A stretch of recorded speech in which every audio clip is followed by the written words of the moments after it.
Hi dears, welcome back to my channel. Today நம்ம சேனல்ல உனக்குள் நானே சீரிஸ் எபிசோட் 10 தான் பார்க்க போறோம். இப்போ வாங்க வீடியோக்குள்ள போலாம். போன எபிசோட்ல லியான் இனோவா கம்பெனி கான்ட்ராக்ட்ல சைன் பண்ணி அந்த கான்ட்ராக்ட் பேப்பர் கூடவே லியான் யாருக்கு தான் அவன் கம்பெனியோட ப்ராஜெக்ட்டை முன்ன நின்னு நடத்தி தரணும். வின் குரூப்போட ப்ராஜெக்ட் முடிக்கிற வரைக்கும் எரிக் லியானோட வீட்ல தான் ஸ்டே பண்ணணும்னு சொல்லி அக்ரிமெண்ட் பேப்பர் அனுப்பி விட்டுருக்க. அந்த அக்ரிமெண்ட்ல இருக்க விஷயங்களை எல்லாம் டைரக்டர் மிங் எரிக் கிட்ட சொல்ல அதை கேட்டு ஷாக்கான எரிக் என்னால முடியாது, லியான் மாதிரி ஒரு மோசமான அரக்கன் கூட என்னால ஒரு நிமிஷம் கூட இருக்க முடியாதுன்னு சொல்லி மனசுக்குள்ள புலம்பிட்டு இருந்த எரிக் டைரக்டர் கிட்ட, சார் எனக்கு இந்த கம்பெனி மேல நிறைய மதிப்பு மரியாதையும் இருக்கு, உங்களையும் நான் என்னோட அண்ணனா தான் பாக்குறேன், நீங்க என்ன தப்பா நினைக்கலன்னா நான் இந்த அக்ரிமெண்ட்டை கேன்சல் பண்ணலாமா, எனக்கு லியான் சார் கூட தங்கி வேலை பாக்குறதுக்கு சுத்தமா விருப்பம் இல்லைன்னு சொல்லி பேசிட்டு இருக்க. அப்ப கரெக்டா லியான் உள்ள வரான். அவன் எரிக்கிட்ட, இப்ப நீ என்ன சொன்ன, உனக்கு எவ்வளவு தைரியம் இருந்தா நீ என்னோட அக்ரிமெண்ட்டை கேன்சல் பண்ண முடிவு பண்ணிருப்ப, ஏன் உனக்கு என் கூட இருக்கிறது அவ்வளவு அருவருப்பா இருக்கா என்னன்னு சொல்லி கேட்டு லியாம் டைரக்டர் மிங்க ரூமை விட்டு வெளியே அனுப்பிவிட்டு எர்கிட்ட ரொம்ப மோசமா நடந்துக்க. லியாமோட மோசமான பிஹேவியரை பார்த்து பயந்து போன எரிக் அழுதுகிட்டே, என்னை விட்டு தள்ளிப்போ, எனக்கு உன்னை பார்க்கவே பிடிக்கலன்னு சொல்லி கதறி கதறி அழுக. எர்க் அழுகிறத தாங்க முடியாம லியானு வேகமா அங்கிருந்து போக உங்களை வந்த டைரக்டர் மிங் எர்கிட்ட, என்னாச்சு எர்க், லியான் உன்னை அடிச்சாரா, நீ எதை பத்தியும் கவலைப்படாத, நம்ம வேணா பேசாம இந்த கான்ட்ராக்டை கேன்சல் பண்ணிடலாமான்னு சொல்லி இனோவா கம்பெனியோட டைரக்டர் மிங் வின் குரூப்போட ப்ராஜெக்டை கேன்சல் பண்ண அடுத்த நாள் பால் படிக்கிற ஸ்கூல்ல காட்டுறாங்க. அங்க குழந்தைகள் எல்லாம் டீச்சரோட உட்காந்துக்கிட்டோம் அவங்க வீட்டுல நடக்கிற விஷயங்களை எல்லாம் சொல்லி சிரிச்சு விளையாடிட்டு இருக்கு. அதுல ஆரஞ்சு கலர் ட்ரெஸ் போட்ட பையன், எனக்கு 2 டாடி இருக்காரு, அதுல என்னோட பிக் டாடி ரொம்ப நல்லா குக் பண்ணுவாரு தெரியுமான்னு சொல்ல, அதை கேட்ட இன்னொரு பையனும், எனக்கும் 2 டாடி இருக்காங்க, அதுல என்னோட பிக் டாடி ரொம்ப ஹைட்டா இருப்பாரு, அவர் என்ன ஹக் பண்ணும் போது எனக்கு அப்படியே வானத்துல பறக்கிற மாதிரி இருக்கும் தெரியுமான்னு சொல்ல, அதையெல்லாம் கேட்டுட்டு இருந்த குட்டி பொண்ணு பால் கிட்ட, பால் ஏன் நீ அமைதியா இருக்க, உன்னோட டாடிஸ பத்தி சொல்லுன்னு கேட்க, பால் எனக்கு ஒரே ஒரு டாடி தான் சொல்ல, அதை கேட்ட ஆரஞ்சு கலர் ட்ரெஸ் போட்ட பையன், எனது ஒரே ஒரு டாடியா, எங்க வீட்ல எல்லாம் 2 டாடிஸ் தானே இருக்காங்க, அப்படி இருக்கும்போது உங்க வீட்ல மட்டும் எப்படி ஒரு டாடி இருக்க முடியும், ஒருவேளை நீ ரொம்ப மோசமான பையனு உன் டாடிக்கு உன்னை பார்க்க பிடிக்காம உன்னையும் உன்னோட டாடியும் தனியா விட்டு போயிட்டாரா என்னன்னு சொல்லி கேட்க, அதை கேட்ட பால் அழுதுகிட்டே, அப்படியெல்லாம் எதுவும் இல்ல, பால் மோசமான பையன் இல்ல, குட் பாய்னு சொல்லி அழுக. அதை பார்த்த டீச்சர், எதுக்காக எல்லாரும் பாலை கிண்டல் பண்ணி அழ வைக்கிறீங்க, இந்த மாதிரி பாலை கிண்டல் பண்றது தப்பு புரிஞ்சுதான்னு சொல்லி அந்த பசங்களை வான் பண்ண டீச்சர் பால் கிட்ட, பாரு பால்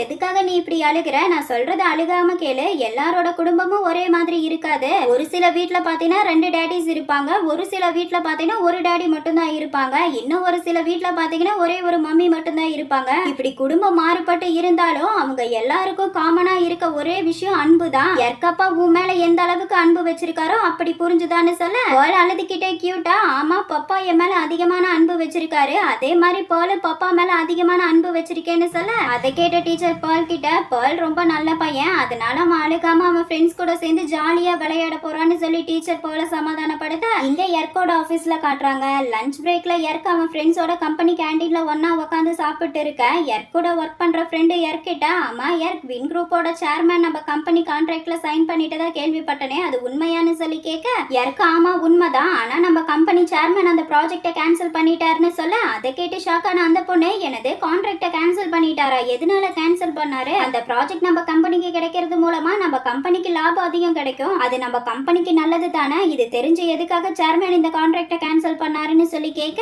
அதை கேட்ட எர்க், வின் குரூப்போட சேர்மேன் பர்சனலா சில அக்ரிமெண்ட் போட்டிருந்தாங்க, அது நம்ம கம்பெனி ரூல்ஸ்க்கு எதிரா இருந்தனால சேர்மேன் அந்த கான்ட்ராக்டை கேன்சல் பண்ணிட்டாரு, மத்தபடி எதுவும் இல்லைன்னு சொல்லி பேசிட்டு இருக்க. அப்ப எர்க்கோட மொபைலுக்கு பாஸ் ஜுங் கிட்ட இருந்து கால் வருது. நம்பரை பார்த்த எர்க், பாஸ் ஜுங் இப்ப எதுக்காக எனக்கு கால் பண்ணிட்டு இருக்காரு, போன தடவை பிசினஸ் பத்தி பேசணும்னு சொல்லி என்ன பார்க்கு வர வச்சு பிசினஸ் பத்தி பேசாம என்ன ஃபோர்ஸ் பண்ணி ட்ரிங்க் பண்ண வச்சாரு, இப்ப நான் கால் அட்டெண்ட் பண்ணனா அவர் திரும்பவும் பிசினஸ் பத்தி டிஸ்கஸ் பண்ணலாம் வான்னு சொல்லி என்ன கூப்பிடுவாரு, அதனால நான் இப்ப இவரோட காலை எடுக்காம இருக்கிறதா எனக்கு நல்லது, ஆனா கம்பெனியோட ரூல்ஸ் படி கிளைண்ட்ஸோட கால் அட்டெண்ட் பண்ணாம இருக்க முடியாது, அது ரொம்ப தப்பு, அதனால எனக்கு வேற வழி இல்ல, நான் இந்த காலை அட்டெண்ட் பண்ணி பேசியே ஆகணும்னு சொல்லி முடிவு பண்ண எர்க் அவன் ஃப்ரெண்ட்ஸ் கிட்ட, சாரி ஃப்ரெண்ட்ஸ் முக்கியமான கிளைண்ட்ஸ் கால் பண்றாரு, நான் இந்த காலை அட்டெண்ட் பண்ணியே ஆகணும்னு சொல்லி காலை அட்டெண்ட் பண்ண எர்க் பாஸ் ஜுங் கிட்ட, சொல்லுங்க பாஸ் ஜுங் என்ன விஷயம், எதுக்காக எனக்கு கால் பண்ணிருக்கீங்கன்னு சொல்லி கேட்க, அதை கேட்ட அந்த எர்க்கிட்ட, என்ன எர்க் எதுவும் தெரியாத மாதிரி கேட்கிற, போன தடவை பார்ல 2 பேரும் பேசிட்டு இருந்தோம், நம்ம 2 பேருக்குள்ள நல்ல அண்டர்ஸ்டாண்டிங் வர நேரத்துல நீ என்கிட்ட ரெஸ்ட் ரூமுக்கு போயிட்டு வரேன்னு சொல்லிட்டு அங்கிருந்து போனேன், நானும் நீ வருவேன்னு ரொம்ப நேரம் வெயிட் பண்ணிட்டு இருந்தா, நீ என்கிட்ட சொல்லாமையே பார்ல இருந்து கிளம்பிட்ட, அது எனக்கு எவ்வளவு கஷ்டமா இருந்துச்சு தெரியுமான்னு சொல்ல, அதை கேட்ட எரிக், சாரி சார், அன்னைக்கு நான் அதிகமா குடிச்சதுனால வீட்டுக்கு போறது நல்லதுன்னு சொல்லி உங்ககிட்ட சொல்லாம கூட நான் வீட்டுக்கு கிளம்பிட்டேன், நீங்க எதுவும் என்ன தப்பா எடுத்துக்காதீங்க, என்ன மன்னிச்சிடுங்க சார்னு சொல்ல,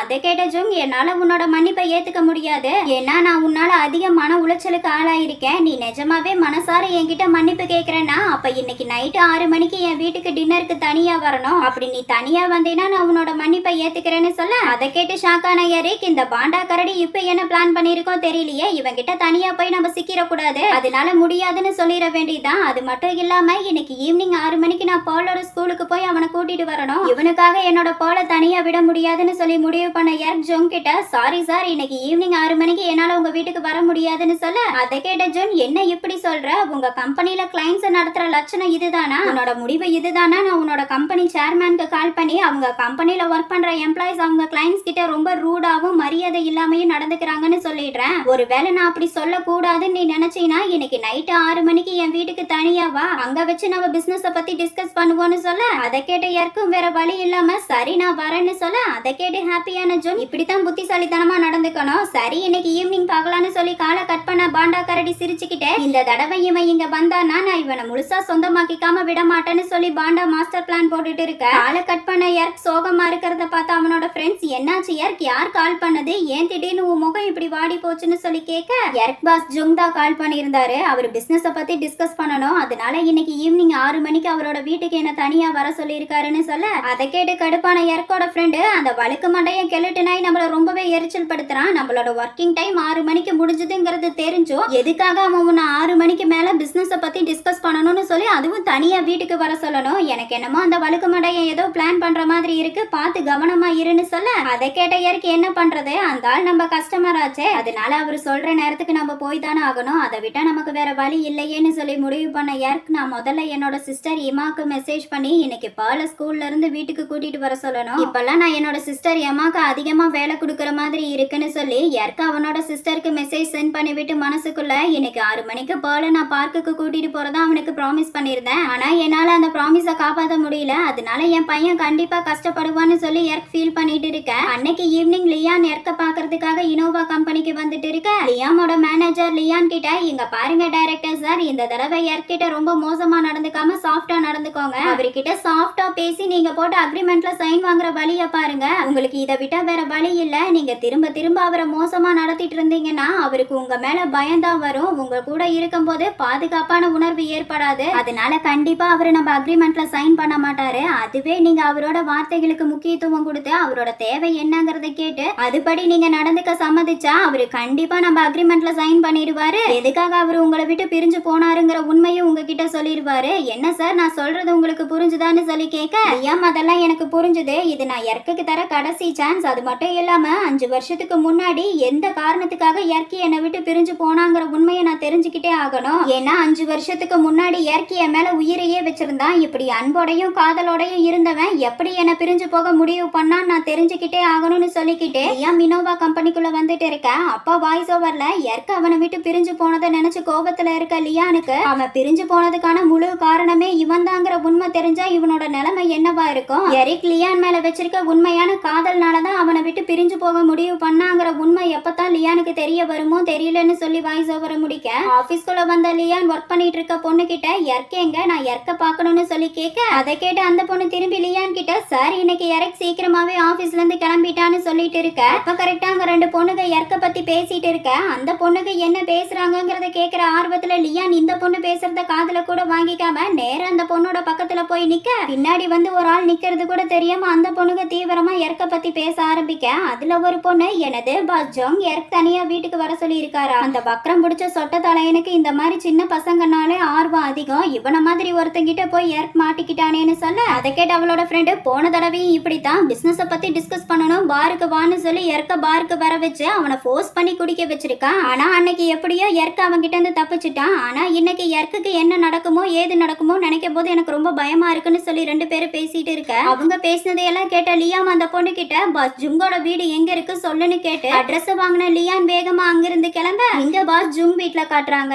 அந்த ஆள் வைன்ல ட்ரக்ஸ மிக்ஸ் பண்ணி வச்சுட்டு இன்னைக்கு நம்ம கனவு நிறைவேற போகுதுடான்னு சொல்லி சந்தோஷத்துல இருக்க. அப்ப வாய்ஸ் ஓவர்ல எர்க்கோட ஃப்ரெண்ட்ஸ் இந்த பாஸ் ஜுங்க மோசமானவன்னு சொல்றதுக்கு காரணம் இவன் ஆட்களை வீட்டுக்கு வர வச்சு அவங்க கூட ஒன்னா இருந்து இவனோட ஆசையை தீர்த்துக்கிற மோசமான ஆளுங்கிறனாலதான் எர்க்கோட ஒர்க் பண்ற ஃப்ரெண்ட்ஸ் எல்லாரும் எர்க்க நினைச்சு ரொம்ப பயப்படுறாங்கன்னு சொல்லி முடிக்க, இங்க அந்த ஜுங் ட்ரக்ஸ் மிக்ஸ் பண்ண ஒயினை எரிக் கிட்ட கொடுத்து, இது ரொம்ப ஸ்பெஷலான ஒயின், நீ என் வீட்டுக்கு வரணும்னு சொல்லி உனக்காக நான் ஸ்பெஷலா ரெடி பண்ணிருக்கேன்னு சொல்லிட்டு இருக்க. எங்க எர்க்கு என்னடானா அந்த ஒயின்ல ட்ரக்ஸ் மிக்ஸ் பண்ணிருக்குங்கிறது தெரியாம அவன் பாட்டுக்கு ஒயினை மிச்சம் வைக்காம குடிச்சு முடிக்க, ஜுன் எர்க்கோட முதுக தடவி விட்டுக்கிட்டே, உனக்கு தெரியுமா எர்க், உன்னோட ஸ்கின் பார்க்க பொண்ணுகளோட ஸ்கின் மாதிரி ரொம்ப சாஃப்டா அழகா இருக்குன்னு சொல்லிட்டு இருக்க. இங்க நம்ம எர்க்குக்கு கொஞ்சம் கொஞ்சமா அந்த ட்ரக்கோட போதை அதிகமாக அவனோட முகம் எல்லாம் செவந்து போய், என்னாச்சு எனக்கு, ஏன் திடீர்னு என் உடம்பெல்லாம் இவ்ளோ சூடா இருக்கு, என் உடம்பெல்லாம் வேற ஏதோ பண்ணுது, இதுக்கப்புறம் நான் இங்க இருக்கிறது நல்லது இல்லைன்னு சொல்லி புலம்பிக்கிட்டே எர்க் ஜூங் கிட்ட, சார் எனக்கு உடம்பு சரியில்லை, அதனால நான் இப்ப வீட்டுக்கு கிளம்புறேன், நாளைக்கு வேணா நான் உங்களை ஆபீஸ்க்கு வந்து பாக்குறேன்னு சொல்லிட்டு எழுந்திருக்கேன். அப்ப போதையில இருக்க நம்ம எர்க்கோட கால் பயங்கரமா நடுங்க ஆரம்பிக்க, அதை பார்த்த ஜூங் எர்க்கோட இடுப்புல கை வச்சு அவனை இழுத்து கட்டி பிடிச்சுக்கிட்டே, ஸ்வீட் ஹார்ட் இந்த நேரத்துல எங்க போற, இன்னைக்கு நைட்டு நீ என் கூடயே இருந்து என்ன சந்தோஷப்படுத்துன்னு சொல்ல, அதை கேட்ட எர்க், என்ன தொடாத, என்னை விட்டு தள்ளி போ பைத்தியக்கார கிளவான்னு சொல்லி தள்ளி விட, அந்த ஆள் எர்க்க பிடிச்சு சோஃபால தள்ளி படுக்க வச்சு எர்க்கோட மேல அவன் உட்காந்துக்கிட்டு, எர்க் நீ நல்ல பையன் தானே, அடம் பிடிக்காம என்ன சந்தோஷப்படுத்த நான் உனக்கு நிறைய பணம் தரேன், நீ என் லவ்வரா இருக்க ஒத்துக்கிட்டீனா உனக்கு வசதியான வாழ்க்கையை அமைச்சு தரேன்னு சொல்லி ஜூங் எர்க்குக்கு கிஸ் பண்ண பக்கத்துல போக, அதை பார்த்த எர்க், ப்ளீஸ் என்னை யாராவது காப்பாத்துங்க, லியாம் நீ எங்க இருக்க, என்னை வந்து காப்பாத்துன்னு சொல்லி எர்க் அவ்வளவு போதையிலயும் லியானை கூப்பிட்டு இருக்க. அப்ப கரெக்டா அங்க லியான் வரான். ஜூங் எர்க் மேல இருக்கிறத பார்த்து உக்கிரமான லியான், உனக்கு எவ்வளவு தைரியம் இருந்தா என் எர்க் மேல கை வச்சிருப்பன்னு சொல்லி அடிச்சு அவனை கீழே தள்ளி விட்டு, இன்னொரு தடவை என் எர்க் மேல கை வைக்கணும்னு நினைச்சீனா உன்னையும் உன் குடும்பத்தையும் அழிச்சிடுவேன்னு சொல்லி லியாம் அந்த ஆளை போட்டு வெளுத்து வாங்க. பயந்து போன ஜுங்கு, என்னை மன்னிச்சிடுங்க, இதுக்கப்புறம் இப்படி ஒரு தப்பு நடக்காதுன்னு சொல்லி கதற, அதை கேட்ட லியாம் எழுந்து எர்க்கோட பக்கத்துல வந்து சோஃபால படுத்திருக்க எர்க்க தூக்கி உட்கார வைக்க, போதையில இருக்க எர்க் முகம்லாம் செவந்து போய் லியான் கிட்ட என்னால முடியலன்னு சொல்ல, அதை கேட்ட லியாம் எர்க்க குழந்தை மாதிரி கையில தூக்கி வச்சுக்கிட்டு ஜுன்னோட வீட்ல இருந்து காருக்கு தூக்கிட்டு வந்த லியான் எர்க்க கார் சீட்ல கூட உட்கார வைக்காம அவனோட மடி மேல உட்கார வச்சிருக்க. போதையில இருந்த எர்க் லியான் கிட்ட, லியான் உடம்பெல்லாம் ரொம்ப சூடா இருக்கு, நான் ரொம்ப அன்கம்ஃபர்டபுளா ஃபீல் பண்றேன், என்னால தாங்க முடியலன்னு சொல்ல, அதை கேட்டு கடுப்பான லியாம், நான் அந்த கேடு கெட்டவனை கொன்றுக்கணும்னு சொல்லிட்டு இருக்கேன். அதை கேட்ட மேனேஜர் எர்க் இருக்க நிலைமைய பார்த்து, டைரக்டர் சார் எர்க்கோட கண்டிஷனை பார்க்கும்போது அவர் ட்ரக்ஸ் போதையினால அவரை கண்ட்ரோல் பண்ணிக்க முடியாம ஹையா இருக்க மாதிரி தோணுது, பேசாம நம்ம இவரை ஹாஸ்பிட்டலுக்கு கூட்டிட்டு போயிடலாமான்னு சொல்லி கேட்க, லியாம் ஹாஸ்பிட்டலுக்கெல்லாம் போக வேண்டாம், நீ என்னோட வீட்டுக்கு போன்னு சொல்ல, இங்க போதையில இருக்க எரிக் அஸ்கி வாய்ஸ்ல, லியாம் என்னால முடியல, என் உடம்பெல்லாம் ரொம்ப சூடா இருக்கு, ப்ளீஸ் எனக்கு ஹெல்ப் பண்ணு, என் உடம்பெல்லாம் அனலா கொதிக்கிற மாதிரி இருக்கு, என்னால இந்த உணர்ச்சியை கட்டுப்படுத்த முடியலன்னு சொல்ல, அதை கேட்ட லியாம் அவன் மேனேஜர் கிட்ட, மேனேஜர் காரை சைட்ல பார்க் பண்ணிட்டு நீ வெளியே போய் எனக்காக வெயிட் பண்ணுன்னு சொல்ல, அதை கேட்ட மேனேஜர், எனக்கு புரிஞ்சது சார், நீங்க அவசரப்படாம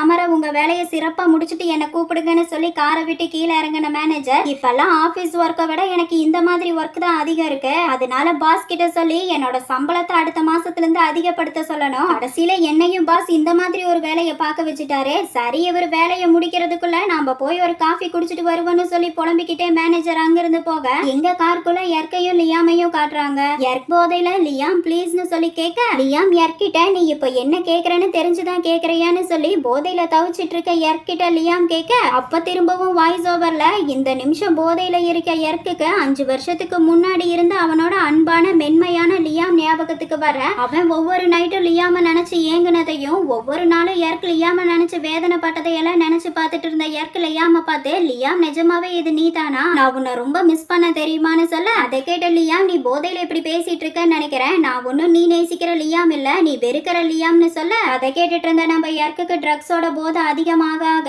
எர்க்கோட உடம்பு ரொம்ப சூடாக ஆரம்பிக்க, எர்க் லியாம் கிட்ட, லியாம் என் உடம்பு ரொம்ப சூடா இருக்கு, என்னால முடியல, ப்ளீஸ் எனக்கு ஹெல்ப் பண்ணுன்னு சொல்லி கேட்க, அதை கேட்ட லியாம் எர்க் கிட்ட, இப்போ நமக்குள்ள நடக்க போறத நினைச்சு நீ காலையில தூங்கி எழுந்ததுக்கு அப்புறம் நிச்சயம் வேதனைப்பட மாட்டேன்னு நினைக்கிறேன், ஏன்னா இப்ப நமக்குள்ள நடக்க போற எல்லாத்துக்கும் முழு பொறுப்பை நீதான் ஏத்துக்கணும்னு சொல்லி லியான் எர்க்க கண்ட்ரோல் பண்றதுக்கான வழியை ஸ்டார்ட் பண்ண, அப்ப வாய்ஸ் ஓவர்ல கார்ல எரியிற மங்கலான விளக்கோட வெளிச்சத்துல எந்தவித சத்தமும் இல்லாம இவங்க 2 பேரோட மூச்சு காத்து மட்டுமே பேச ஆரம்பிச்சது. ஏக்கத்துல இருந்த இவங்களோட உணர்வு ரொம்பவே ஆழமா வெளிப்பட ஆரம்பிச்சதுன்னு சொல்லி முடிக்க, அப்ப எர்க் லியாமோட பக்கத்துல வந்து அவனோட லிப்ல கிஸ் பண்ண, லியானோ திருப்பி எர்க்கோட லிப்ல கிஸ் பண்ண ஆரம்பிக்கிறான். அப்ப வாய்ஸ் ஓவர்ல இவங்க 2 பேரும் தீ பிளம்பு மாதிரி ஒருத்தருக்கு ஒருத்தர் கட்டி பிடிச்சிட்டு இருந்தாங்கன்னு சொல்ல, அப்ப எர்க் லியாமோட கைய பிடிச்சு அவன் மேல வச்சுக்கிட்டு அஸ்கி வாய்ஸ்ல லியான்னு கூப்பிட, லியாம் எர்க் என்ன சொல்ல வராங்கிறத புரிஞ்சுக்கிட்டு அவன் எர்க் போட்டிருந்த பேண்ட்டை கழட்டி விட்டு அவனை டைட்டா கட்டி பிடிச்சு லியாம் எர்க்கோட சூட குறைச்சிட்டு இருக்க, அப்ப வாய்ஸ் ஓவர்ல இந்த நிமிஷம் இவங்களோட ஒவ்வொரு முத்தமும் ஒவ்வொரு இடத்தையும் இவங்க தொட்ட உணர்வும் இவங்களோட ஆழமான அன்பையும் ஆசையும் வெளிப்படுத்துச்சு. இவங்களோட ஆசைகளை வெளிப்படுத்தின தருணம் இவங்களுக்குள்ள இருந்த இடைவெளி எல்லாமே குறைஞ்சிருச்சுன்னு சொல்லி முடிக்க,